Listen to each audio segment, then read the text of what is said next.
Merci beaucoup. Son Excellence l'ambassadeur de la Pologne au Sénégal, qui dit bonjour donc aux dignitaires de Aram, de Kenhene. Merci beaucoup.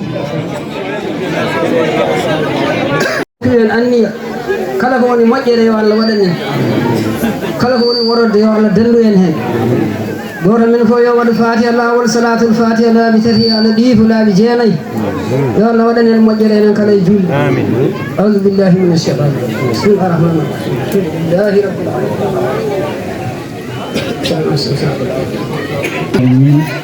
alhamdulillahi rabbil alamin en taw e dow yamirore kilifaɓe ɓe hono mawɓe ardi joom juuɗe en ɓe ɓen ƴetti en ɗum caggal dendagal aranaɓe fof en jettiɗum Allah koye dow yamirore eɗen ñaago Allah joom bawɗi o nde Allah moƴƴinan kadi oɗo ñalawma e kattan mum eɗen mbiya noon en jetti Allah en jetti président de la république hono Macky Sall e gouvernement muɗum premier ministre Amadou Ba eɗen mbiya bisimilla Sénégal fof no foti eɗen mbiya bisimilla e dow région de Fulo enen ndendi Sénégal ndendi région de Fulo fof eɗen mbiya bisimilla e dow département de Podor eɗen mbiya bisimilla e dow commune de Médina Ndiaye eɗen mbiya bisimilla e arrondissement de Kas eɗen mbiya bisimilla e dow inde aram fof eɗen mbiya bisimilla moon e dow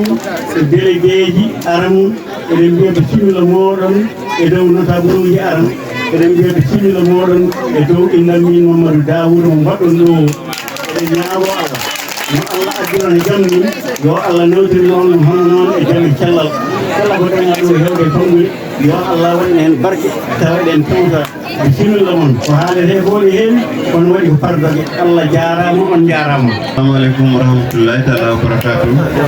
Min calmini dentalngal e kuugal e min jogui weltare mawde hande invitation mo garuɗo nomtade aramnaɓe hande vraiment e jaɓɓade e ambassadeur mo Pologne e min calminimo amin mbiyam kadi aussi arame kenen e jiidinene baba ko gotum woni ɗo ɓay kono leegal e nder aram ni kenene ɓay kono leegal e nder aram ni amin beltanima no fewi amin mbima aussi bisimilla ma amin mbima soyez les bienvenus e are jaam yo Allah hokkuma hodde dow jaam wona ɗum ko amin beltini ɓesgu aramnaɓe e vraiment e tawtinde min e ko waɗete ɗo ko e kala ko wawi dillude ga amin tawtore hen kala ko wawi dillude ga amin nodde min yomin gar min tawtore yimɓe amen nan ɗo sukaɓe amen nan ɗo liggol kala ko wawi wadde minen jiiɗi menen ka vraiment min tini ko mbaɗaton ko amin to homin goni amin tini amin jii ko mbaɗaton ko amin tini kala ko mbawɗon wadde ga e wayno ko enen gondi hande kala ko jaɓɓuɗon minen nder amin beltini moon yo Allah nawru collaboration o yeeso yo Allah nawru nanodiral ngal yeeso ha ɓuura no wayni ya barke Allah e nelam amin beltini moon en mbiya hoɗɓe gaare jaam yo Allah hokku hoode dow jaam eɗen ndenda weltare nde ha nangue mbuuro tawa rewelede jomiraɗo min calminama on juura ma ko mawni jeyinde tan na jeymano wonde kala ne pañe wedu pañe maccude saygere majata maraɓe wonde ram sare buni gorum so kono ala kunta tuye bade wukki naɗo laagu fogo ndendi sagal genta ɓeɗo nafa jinni ngal fogo ngal yewntara yaha kam bade wukki kola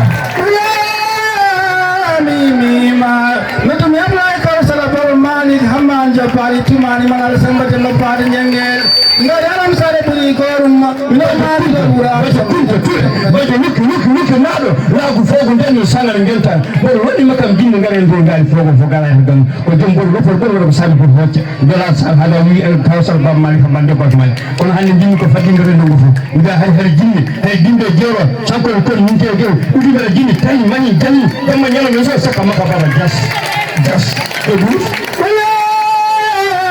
mimima ni sama malal nyai musa sama musinari sambare ke sambai amar sambai jainama samba ndari jone pegawen nadi mamu tamba apa samba so takomani bukar jeri samba so pulo jeri chupalawal jamtule o tule manya nadi mata musa ulijar ngala pana di pedi ngala rimbe sinde biso komura mama sewoni nanga waje watini ko koje fade wani nyami Allah timi tanna timi kawri timi baka timi chen ala tuta karpa bakariya ngaram sare puri gorum ko to karam mutade kili ponay yade san chonde dongol asi dongol pagoro ko hoy ko na ko sama malan yaay Musa malan sama machuga saigere majata malan o sama malan yaay Musa sama musiradi sama ira sama ya madu sama ijena mino ma kanine panyenu panya machuga saigere mo ikawla tadi ki malade ko nyala de ke ba are puri gorum jomtule tule manya sanu fera bolo rumo gande gande janga fira baba li to baro ni nahi ma ko ni bongo alfaji baro ni biya sanna mali gasa mali maka ida jaliga noro yadda sawu baro ni ma to bakar ni janga mo hofam to bakar ni hofam ya fa bakar do jigo gare sagala tangani yibe ngabani ya ni tantagal Allah tanna Allah be jalla tanna tamam Allah Rambo ma sobi wonu pempe mala don tuga le ganni bay legi diata funay diata hinay diata ro diata wongo wotal wala be diaban sala am yaha absolutely ya osma ta feli yaha gan dina ko do kala kala le boy be bu funay ga sigere ban funay fay ni kudu ma fi fay fa gol nangari dakka dara daga way sabar ko sadi momre hori momre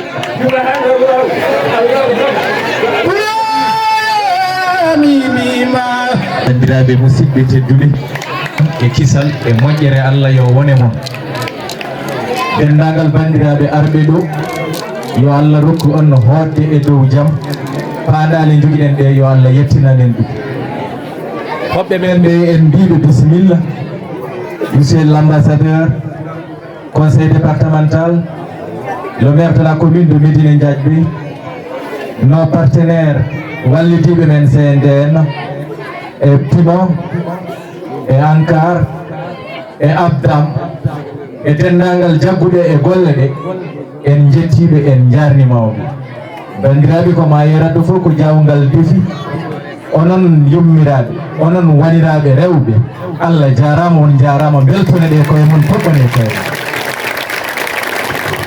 ɓamtare wawa dañede gaga rewɓe ngala nde wonno ko ɗon moƴƴere nde woni ko ɗon jurumo woni ko ɗon kadi Allah tawete Allah jarama on jarama chef de village aram chef de village de kenene e dendagal hilifaɓe wonɓe ɗo ɓe onon foof on jettama on jarnama dendagal autorité ji ɗi foof Allah jarama on jarama oɗo ñalawma noon ko ñalawma mawɗo e nder ñalawmaji sabu ko fotino ambassadeur so tawi ummima wuro lamorgo leydi Sénégal naatiɗo e ngoɗo wuro lobbinigo hewgo gasɗe yettade ɗum ko tampere paamen tigui wona huude famarde ko dowuji jaaba so tawi guri boɗeji batti tawde en ɗo ko duwaw jaaba mbiyen alhamdoulillahi l'ambassadeur Pologne so tawi ari ɗo gande ko président de la république mo Pologne ari ɗo ko gardiɗo dowla Pologne ko kañum ari ɗo ɗum noon ganden famɗani monsieur l'ambassadeur son excellence je laisserai la parole à mon ami mon confrère Mamadou Laboudiaby qui va faire la traduction. Je vais m'exprimer en poulard, mais sachez que je suis comblé, je suis très ravi que vous avez fait un déplacement comme ça, dans un village enclavé, très niché, dans l'arrondissement de Castres, dans la commune de Médina Ndiadji, pour nous trouver ici. Vraiment, nous sommes très contents.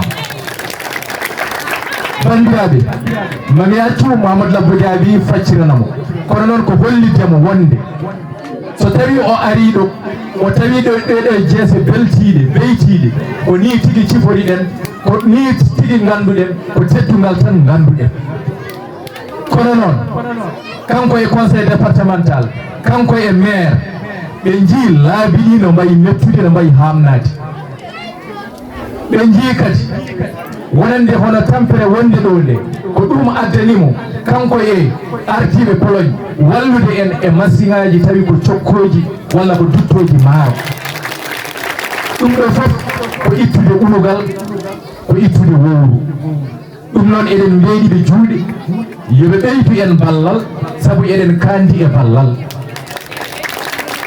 ardiɓe leydi ndi yoɓe ngandu wonde enen ken rimɓe ken yimɓe ɓamtare ganduɗen ko ndema awo e gaynaka kono noon ken dariɓe ngam ɓamtare kala noon jiɗɗo wallude ɓamtare en mbi ɗum bisimilla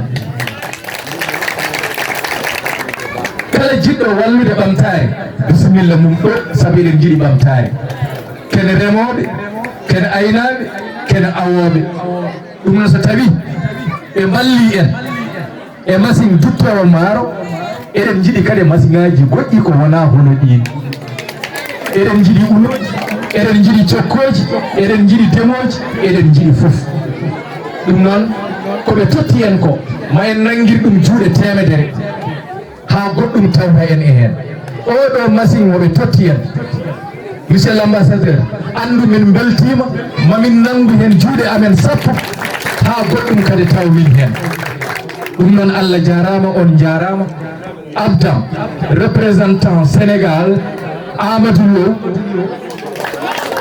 merci Amadou Lo merci min ngalanama jobdi merci Abdam merci Allah jarama on jarama mi salmini bandiraɓe ɓe fof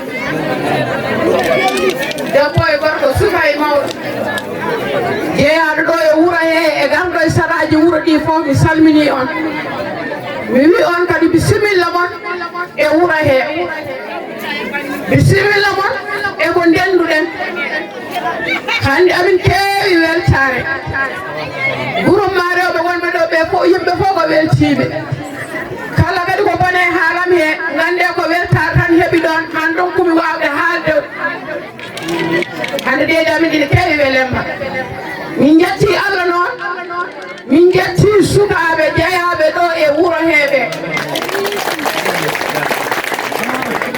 wonɗo hen wuuro he wonɓe ladde ɓe saabu wonɓe ladde ɓe teena gonɗo pukka e wonɓe wuuro heɓe soɓe jaɓɓaki fewata kono noɓe gaddirta e ladde ɗe ni noon ɓe jaɓɓorto e wuuro he ko heewi naati wuuro ngo kono nandi ɗum ko sukaɓe aramnaɓe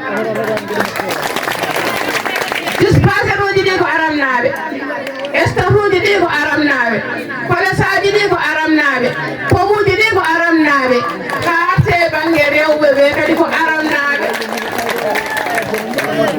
e dow teddugal banggue unité patas momin goni rewɓe o banggue teddugal artiya he junggo Amadou Lo sabu minen min ganda Abdam kanko ɗe kanko andi Abdam ko nani ɗo Abdam ko woni hande duuɓi 15 walla 20 gila ala haydara wonani haydara ha heeɓi ɗo min keeɓi ɗo sabu nde o nannimo ɗo nde hawde koye kaɗasiri waya ɗo cosanuji waɗɗe mbaɗɗe bamɗi ɓe gaynoye ɓey ɓe gayninayi min ndewi min ndewi min ɗaccan ha Allah addi ha yettima hande oɗo ñalawma min mbiyete ko pari fuu ko wonno caggal leydi ko wonno Dakar arti ha yetti e saare ba debbo e ɓamtare keɗen e aram hande o ñalawma amin keeɓi ɗo ganduɗa ko kamɓe keɓni min ɗon noon kono amin hande min kulani wonɓe toɓede minen ɗo min gonɗo min kulani ko woni ga fof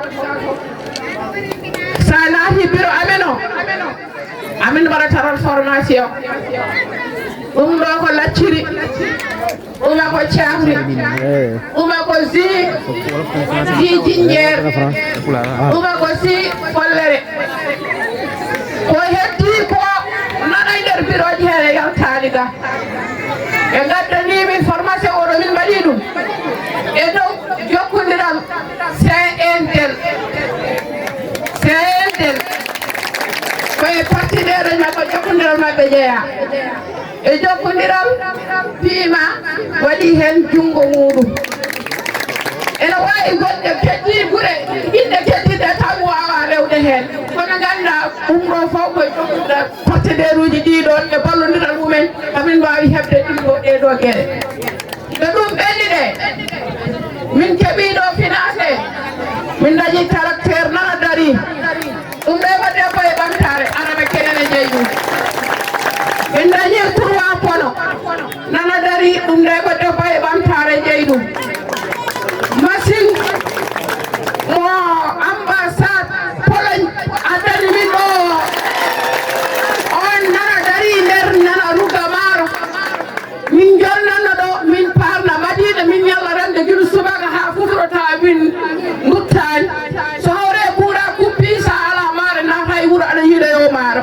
ɗum fof Allah itti ɗum a jooɗora ha ɓoya tan nawa saka ma dutta garta ñaama ɗum ɗon kadi koye ballal ambassade Pologne koye ballal amanno kadi min ganda on so ɗum ɓenni sa naati ɗon ila e gurwetaji ha e ratoji ha e pompoji ha e extra haɗe wayɗo leydi min wonkomi wawa haalde hen kala ko mankomi hen haalde kam ko jumram wonɗon kono ala ko arani e nder inte e rewɓe debbo e ɓamtare araɓe kenen ala fof koɓe dañani koɗo ko yettude Allah e yettude sababu o e mabɓe so wonani ɗum ɗe way ɗum ɗo fof watta heƴƴen min mbawi tan kono ɓuure ɗe mayni kono Allah indira ɗum riwni min hannde sa ruttima a naatino bureau to a nawtan lawol Allah ordinateur uji ɗiɗi nanɗon ene wonde e machine photocopie nan nder min ƴanno ko madina min ƴawa hayre Allah itti addi hayre ɗinte nan ɗon jooɗi sukaɓe mbaɗama formation mbawi ko cohluɗa ko a nawtan nder bureau ma jaltina an min jetti Allah noon min jettima min ɗonimama kadi min jettata min ɗuwa yo Allah ɓeydu ɗon ɓeyda balɗe ɓeyda bawɗe ɓeyda barke o kala ko manki hen noon koye yan woni kala ko manki koye yan woni kono kamɓe ala fof koɓe mbaɗani koko waɗama ɗo e wuuro he son jii on jii so kala fof kon jeeyan ɗo hen jafoɗon no sonko mankume nder haala he onon bandiraɓe jafoɗon kono wona yidde mara ko noon Allah ñaw ngabe ngurani ngabe ngurani lugiri temtani chalele baidan jama jimen tele mota ware ram sare burgoru ngabe nguri temtani chalele baidan ko rebe kenene banyame mati sai gere tamirani mati sanege yerimo umema ngabe ma bale tabel yoda golle Jibilo o waɗi koɓe mbaɗi o waɗi koɓe mbaɗani aramtare ɓurgo kecciɗeɗe ɗe moɓe ndena nande noon jol yongoyo hon wonno commandade ma Moussa wuritade ɓuuri kelɗama kelajirile jamaji men keweli mata ko ñande mene dagarele budamba mo wonno ko Amar Jibilo ɓe mbitanum jella e bisimilla maɗa mbani milla maɗa kala ko jiɗa waɗe ko ganja woppe ɓe mbi bisimilla maɗa ambassadeur Pologne bisimilla maɗa mbani milla maɗa yaram sare ɓurgorum ɗoɗe ko taniraɓe jangga alirasin tire alirasin e pendel alirasin kono noon ko taniraɓe sambali mamoudou e dembali mamoudou waragali mamoudou nano goto lago abdoulle ñontanuel sagre ñontami roni makam jiri garta disa yara noni Amadou Samba jole tillo wuurel asar fo numéro man tayo sa arti kalade ma ma ariya lattigitina jir koso durman ko yo Allah jaño annabi dakko famul Allah bullere yanenami doyi gara ha dewal galle biya kali umateri ma ya jam fotoɗumi ari kam mewol hoduga men sa ari ha fongo ma e mbiya salamu aleykum bindi waaleykum salam bindi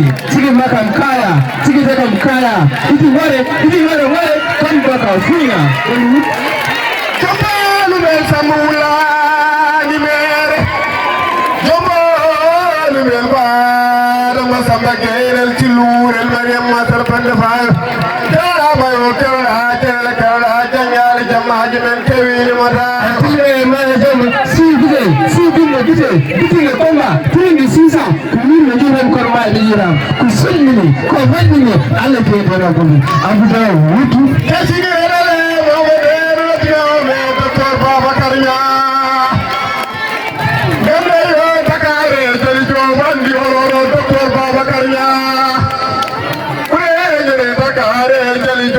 bure jamma jeri donatri colonel Amodi Vertori ko Amodi Ada dole sugan wani masa ni danya ga nan ga biya kaya dani wuce chore don ko fitra Beranyala ni sarkulo amana mama la bojabi fuda bam Bela sangari ti mama fangi ma tu ben no mala ele ne ka chanju garante ko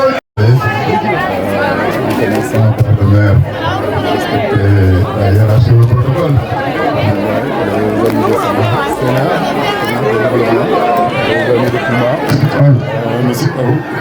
Monsieur le commandant,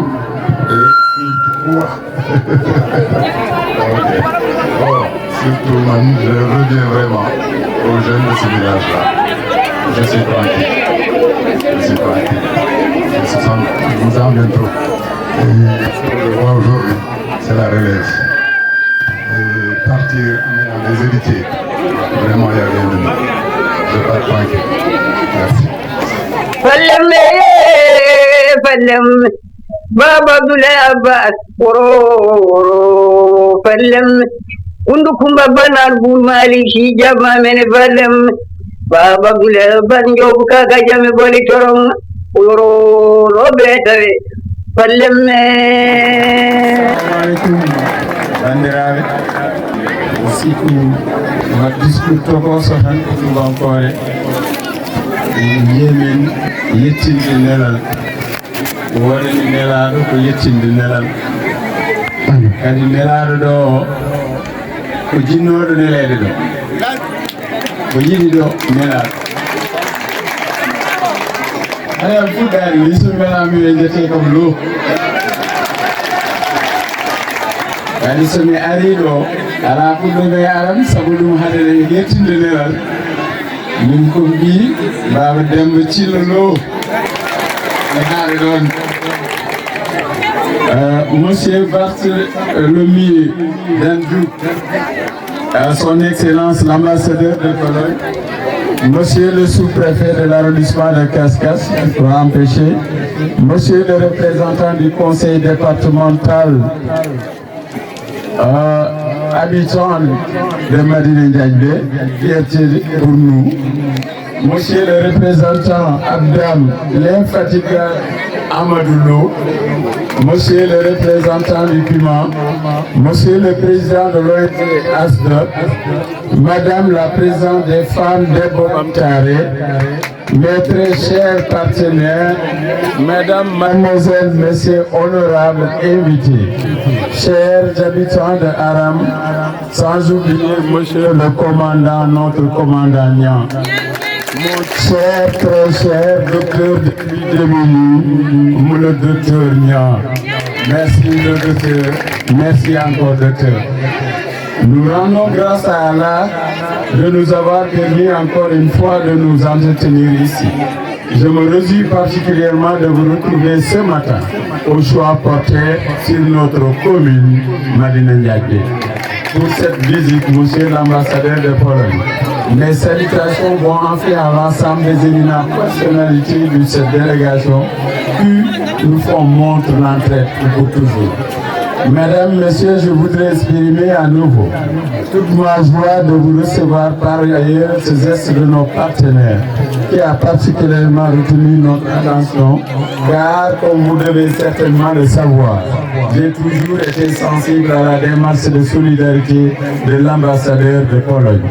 Notre objectif ne sera atteint lorsque nous aurons fait de ces bénéficiaires, ces braves femmes de l'unité de transformation Iri, des femmes accomplies, des femmes exemplaires, des femmes de référence dans le département de Podor. Enfin, je vous exhorte une bonne maintenance, un bon usage de ces outils. Je suis très heureux d'être parmi vous, l'Abdam, car c'est l'ensemble ce que nous parviendrons à changer l'avenir de nos populations. Avant de conclure, je voudrais également remercier les partenaires et tous ceux qui ont participé à l'atteinte de ces objectifs de développement, être toujours en phase de PSE.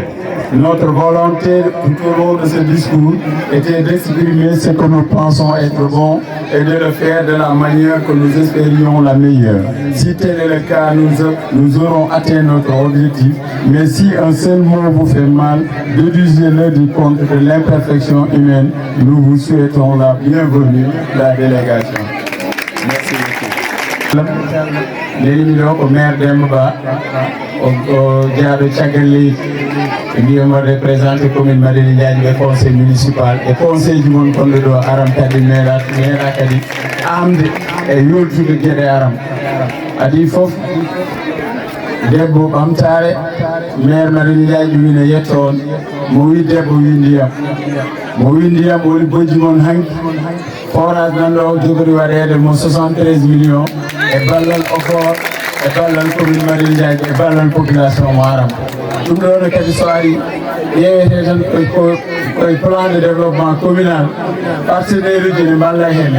CND neɗɗo wawa yettade ɗo ha wasa haalde kadi e santé maternelle et infantile mo ganduɗa programme de nutrition PRN ene jaggade min jamma e ñalawma mo limi juuma conseil départemental neɗɗo wawa kadi haalde kala partenaire dilloɗo e commune he le maire Madina Diagne wiine salmina on kadi ene wiya on kadi yo jokku golle saabu ɓeɗo no mbeɗi waɗande ko wiya ko won kalɗo ɗo joni wi yen jettu Allah o wi nguru mboɗewu naatiɗo jetten Allah kadi ko won sababu nana less sabu so wonano abdama hande ma wonɗen jiyani ɓenne kadi ɓe mbi ɓe jokku Allah yoɓi jokku golle kala ɗo neɗɗo woni yo andu ko ruttade e wuuro mum ƴeewa plan ji ɗi e programme uji de développement ji ɗi e outil de planification ji ɗi kala ko yimɓeɓe mbadduno sohlaji ɗi ko toon woni tello ƴeewa ko yimɓeɓe coɗɗi daro hen darono wuuro mum sabu aram ne jogui wuuri ene weeli waɗande no ardini kanko Nguru Mboɗewu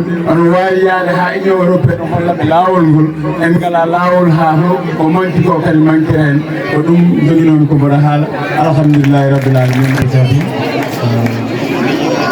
Bonjour monsieur l'ambassadeur de la République de Pologne, monsieur le représentant du maire de Médina Ndiagbé, monsieur le représentant du CNDM, monsieur le représentant de l'association Abdan, monsieur le chef du village de Aram, aux tables religieuses et coutumières parmi nous. Au préalable de mes propos liminaires, je voudrais, au nom de monsieur Mamoudoudia, président du conseil départemental de Podor, vous transmettre ces salutations les plus affectueuses, mais aussi les plus chaleureuses.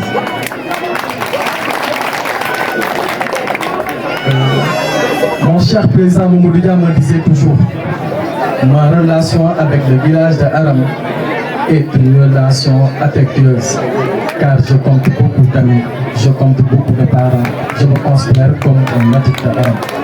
Donc sur ce diac, tout ce que nous pouvons faire pour le village de Aram, nous ne devons pas lésiner sur les moyens, car c'est un village parmi tant d'autres du département de Podor.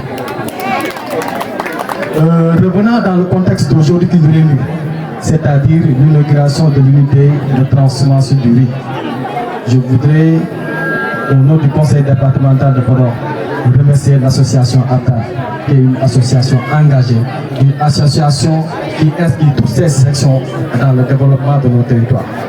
Monsieur Adam Djibilo, sachez ce que vous faites pour le compte du conseil départemental et par conséquent, remercions infiniment.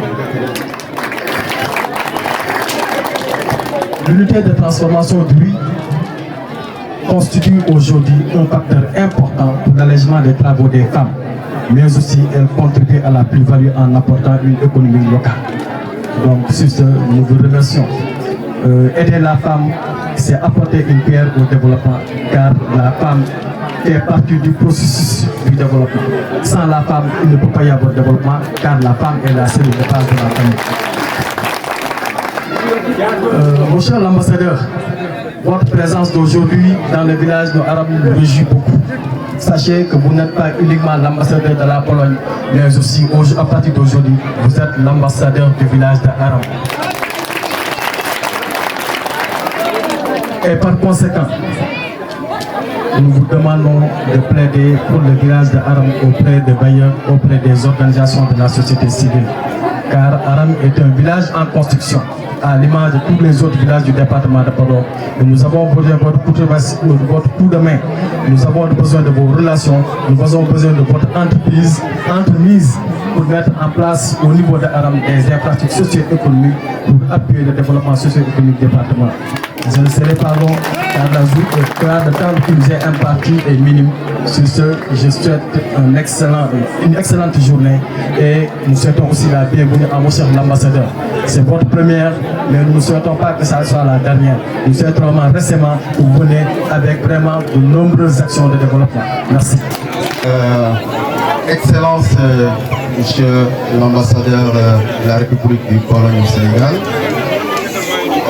monsieur le représentant du conseil départemental de Podor, monsieur le représentant du maire de la commune de Médina-Guédé,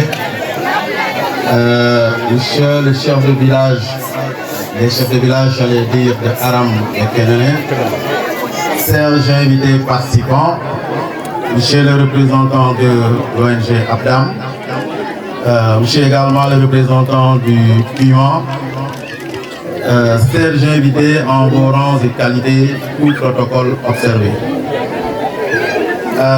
Au nom du secrétaire exécutif du Conseil national de développement de la nutrition, Mme Aminata Diop Ndoye, empêchée qui devait être là aujourd'hui, en tant que responsable du bureau régional donc du Conseil national de développement de la nutrition de la région de Matam et du département de Podor, je voudrais tout d'abord magnifier en tout cas notre gratitude, toute notre gratitude d'être là ici avec vous, de participer à cette cérémonie. Et je vais arriver sous peu sur des mots qui vont élucider en tout cas le fait qu'aujourd'hui nous sommes très heureux d'être parmi vous. Je commencerai d'abord par saluer le courage et la bravoure de ces braves dames. Ces braves dames de Debo Bamtare qui aujourd'hui ont fini de témoigner qu'elles sont à mesure de porter la nutrition au plus haut niveau. Le CNDN est une structure de l'État du Sénégal. Le Conseil national de développement de la nutrition est placé au niveau le plus haut de l'autorité nationale, c'est-à-dire la primature. Ce statut n'est pas fortuit, c'est parce que tout simplement la nutrition est transversale. Et cette transversalité fait aujourd'hui que nous sommes avec plusieurs partenaires dans le cadre d'intervention pour le développement de la nutrition. Aujourd'hui, une des missions principales du CNDN, c'est d'accompagner les communautés à porter par elles-mêmes les problématiques de la nutrition. Et ce portage des problématiques de la nutrition passe forcément par des séries de renforcement de capacité, au-delà de la question de la réponse et de la riposte, qui va être d'actualité évidemment, mais la question de la prévention fait appel à des synergies, fait appel à des stratégies de mise en place et de disponibilisation des produits qui, à haute valeur nutritive, peuvent aider les enfants et les femmes à avoir un bon statut nutritionnel. La nutrition, comme nous avons l'habitude de le dire, est un facteur important du développement.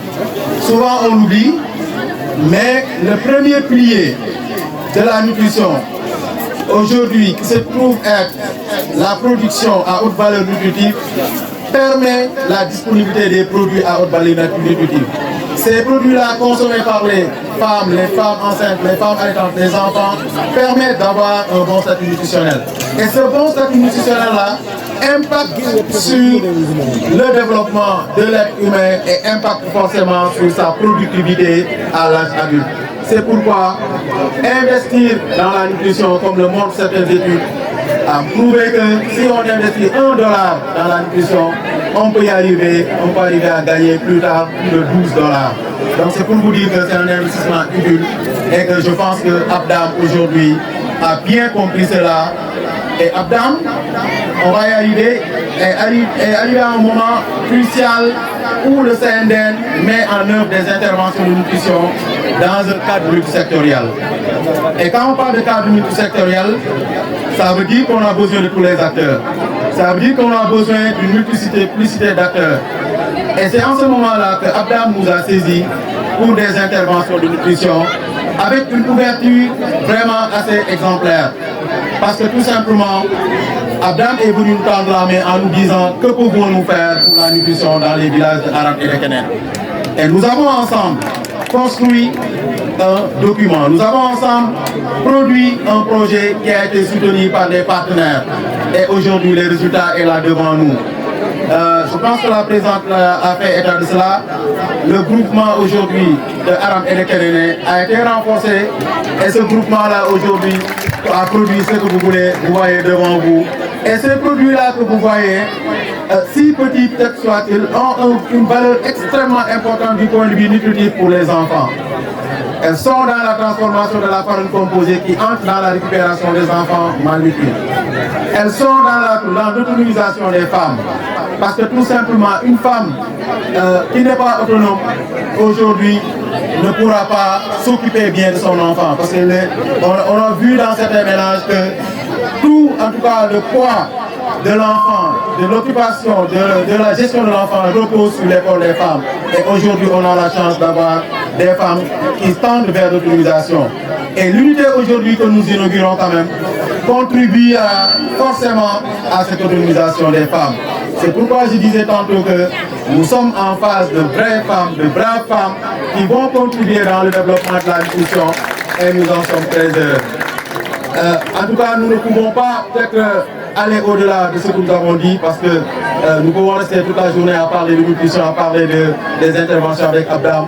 Mais nous tenons sincèrement à remercier énormément Abdam qui aujourd'hui a beaucoup apporté en train de soutenir l'État du Sénégal à travers le CNDL dans ses efforts pour le développement de la nutrition. Ambassadeur, nous vous remercions également pour votre présence, mais également pour quand même les investissements qui ont été réalisés dans ce village. Sachez que vous avez accompagné un village qui mérite d'être accompagné. Vous avez accompagné des femmes qui méritent d'être accompagnées. Et cela, je pense qu'on reviendra ici à l'heure du bilan pour tirer les résultats, en tout cas à mon avis, qui seront vraiment pour le développement de ce que nous voulons faire aujourd'hui. Je vous remercie. Nous étions Moudou, monsieur le maire, chef Omar Ly, maire de la commune de Galoya, et il m'a personnellement en tant que président de l'ONG ASDOF. Et quand il jeeɗi min hannde e oɗo renndo weltade kadi e waɗede min invité monsieur le maire wi mi yettinan on ngal ɗon ngulal min joni min ceerte haaldude e oɗon jaafo noon waɗi min taddu seeɗa ko gila hanke en jogino probléme de forage tan min jogino probléme ha joni min keɓa ndiyam on noon eɓene payi e pewno alhamdulillah min alay saago mi yetto ɗo kam ɓaade invitation way teddude ni e no teddinirɗon monsieur le maire teddinirɗon ONG ASDOF mi yetto ɗo salminde on e bismi walluɗon bismaji hoɓe ɓe monsieur l'ambassadeur à mon nom propre en tant que président de l'ONG ASDOF qui a commencé à construire un partenariat avec Abdam et en même temps en ma qualité d'adjoint au maire de la commune de Galoya qui également a commencé à construire une route vers le développement avec l'ONG Abdam. C'était pour vous remercier de votre présence ici et également transmettre le message de monsieur le maire que ce partenariat qui est en train de construire entre la collectivité locale de Galoya et Abdam et également avec ses partenaires dont la Pologne magnifie cette entente, magnifie cette route qui est en train de construire. L'ONG ASDOF est une ONG qui date de plus de 20 ans maintenant, qui a travaillé dans tout le Sénégal, pratiquement dans 9 régions, et qui œuvre naturellement et également pour le développement de la base, comme si je traduis le sigle Association sénégalaise pour le développement des organisations de base. Sa cible principale, c'est les jeunes, c'est les femmes, c'est en somme la classe sociale que nous appelons souvent la classe démunie, la classe un peu mise un peu en rade. même si elle n'est pas trop mise en rade, mais qu'il faut soutenir, accompagner et développer. C'est ça l'esprit de l'ONG ASDOP. Il a beaucoup travaillé dans le domaine communautaire. Il travaille également et toujours dans le domaine de la jeunesse, dans le domaine de fructifier, d'accompagner, de former les femmes dans les différentes activités. Ce qui veut dire que ce qui est en train de construire avec l'ONG ASDOP et notamment avec la commune de Galoya entre en parfaite harmonie avec le développement local, le développement de la population locale. Et ça, dans différents secteurs. Le secteur qui est aussi la cible principale, qui est aussi l'objet principal de notre rencontre, c'est cette inauguration de l'unité de transformation de riz.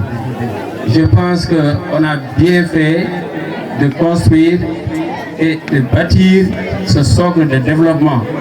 Parce que la transformation entre dans ce qu'on appelle la mise en valeur, le traitement en valeur des produits locaux.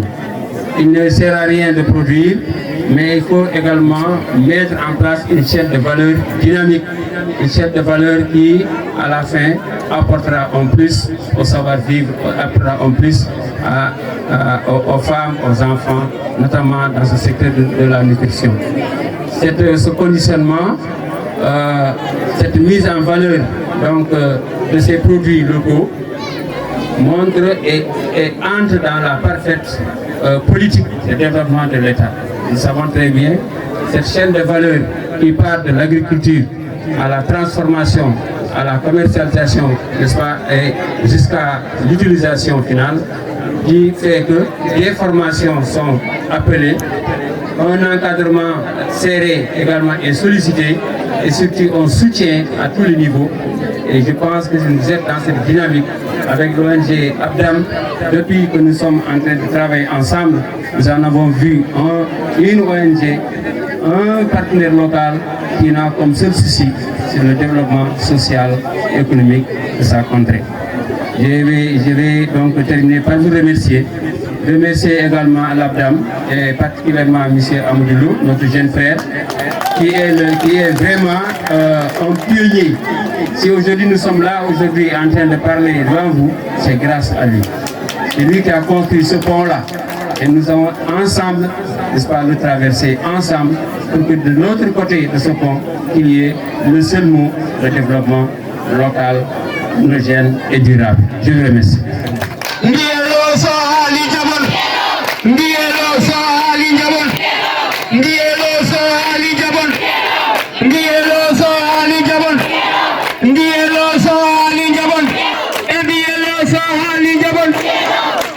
bandiraɓe on calminama on juurama on bismama emin mbiyamon aussi emin calmina aussi le sous-préfet mo arani o eɗen calmina aussi monsieur le maire et représentant mum ɗum Sangot eɗen bismo aussi le président conseil départemental représenté par Aziz Ndiaye, notre frère kala ko aram kewni kala ko mbaɗen wadde ɗo eɓe gara conseil départemental ko partenaire mo ganduɗa ko no président wini kanko ko ɗo jeeya hay goto wawa haalde koɓe mbawi ɗo wadde contribué e mbawi jidi aussi piment notre premier partenaire par ce que projet momin mbaɗaro ɗo koye piment min mbaddi ɗum min mbadde ɗum ne ko kamɓe ɓe gaddi ko dossier ji mabɓe min mbaddi ha mbawɗen dañde e oɗo partenariat donc noon eɗen calmina kadi chef de village uji gonɗi ɗo ɗi eɗen calmina aussi le PDG Souma Assistance docteur Babacar Nia mon idole kanko woni idole am ko kanko jangini kala ko mbawmi dañde ko à cause de makko mo wawi yiɗdemo yo Allah vraiment jonnu balle makko te ko mo ganduɗa dariniɗo leñol mum darani bandumen darini Sénégal fof donc mi wawa haalde makko ni ko heewi tellement ko kanko nehiɓe kanko waɗimo hunde fof mi garɓe makko nde mbeɗa famde somi wawi yaade somi wawi darade ko kanko ɓurmi pourade kanko hokkumi fof yo Allah tiɗɗiɗo yo Allah hokkumi ko yiɗi e aduna fof joni noon ko vraiment e ko yidde wiide moon tan Allah jarama on jarama au nom de directeur général Christian Foti mo ganna yimɓe fof ɗi gandi ɗum et Erika la présidente de l'association Abdam emin mbiya moon bisimilla moon emin mbiya kadi ɓe fedde debbo ɓamtare jarani komin kaala ko wonɗo ɓe sigi yimɓe fof paami e nder guide seɗen mbaɗa guide omin kaalan moon pourquoi chaque étape holko min mbaɗi hen holko min paandi hen ɗum noon Allah jarama on jarama mbasen tardinde monsieur l'ambassadeur batten ɗum parole mbiyame vive la coopération, vive la Pologne, vive être polonais. On est très fiers et on est très heureux. Et je vous dis aussi, on a un ambassadeur qui est disponible, qui est vraiment sociable, un gars remarquable. En 5 minutes, si vous posez, vous pensez que c'est quelqu'un que vous connaissez pendant des années, c'est quelqu'un qui a l'ouverture, qui est vraiment, on est actuellement, comme l'autre disait, vous êtes ambassadeur d'Aram et non seulement d'Aram, mais le département de Podor. Nous, on veut, tout ce qu'on fait là, c'est dans le département de Podor. On ne va pas arrêter à Aram, c'est dans le département de Podor. Tout notre combat, c'est ici. On veut vraiment, ensemble, avec tous nos partenaires, Senden, Pima, Asdop, tout Kebambay, qu'on puisse vraiment bâtir un avenir meilleur pour nos femmes et nos enfants. Merci.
Mesdames et messieurs, assalamu alaikum bandira.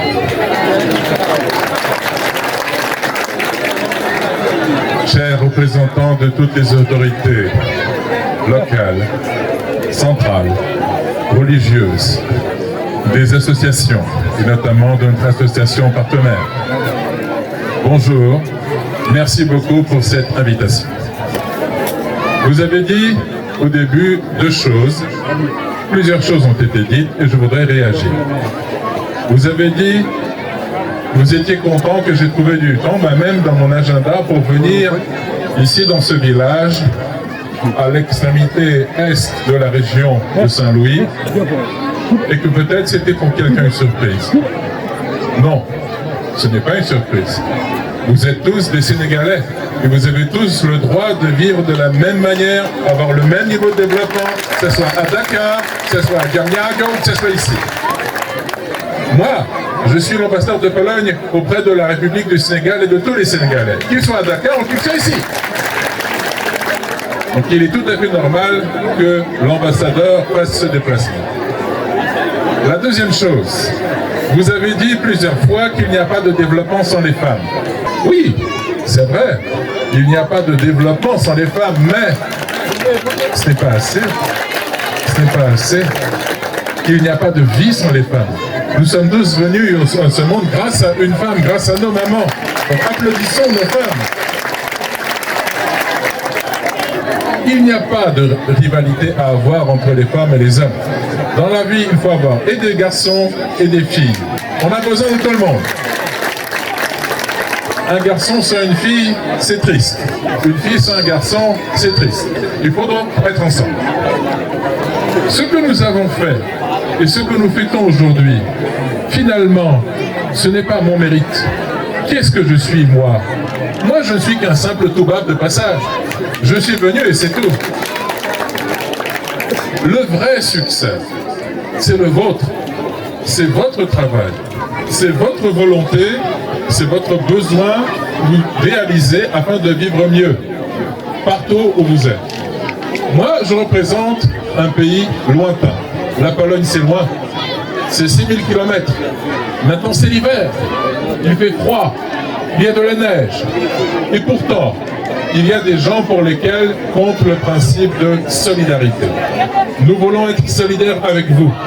L'humanité ne va pas se développer s'il y a des plus riches et des plus pauvres. Ça ne marchera pas. Il faut aller ensemble.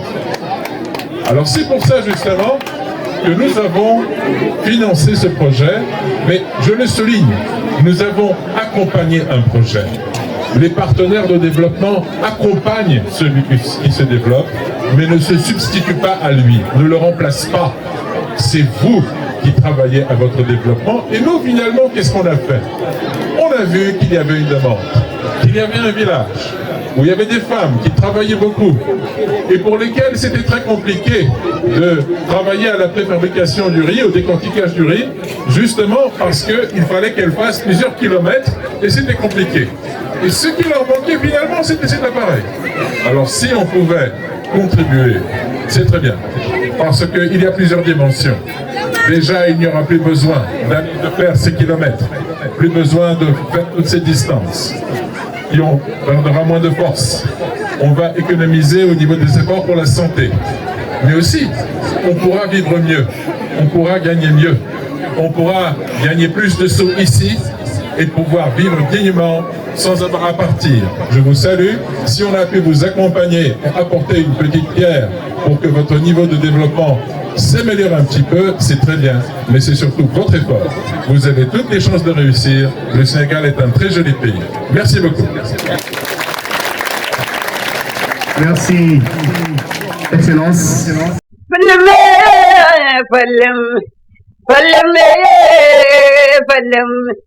Baba Abdoulaye Abbas Woro Fallem Kundu Kumba Banar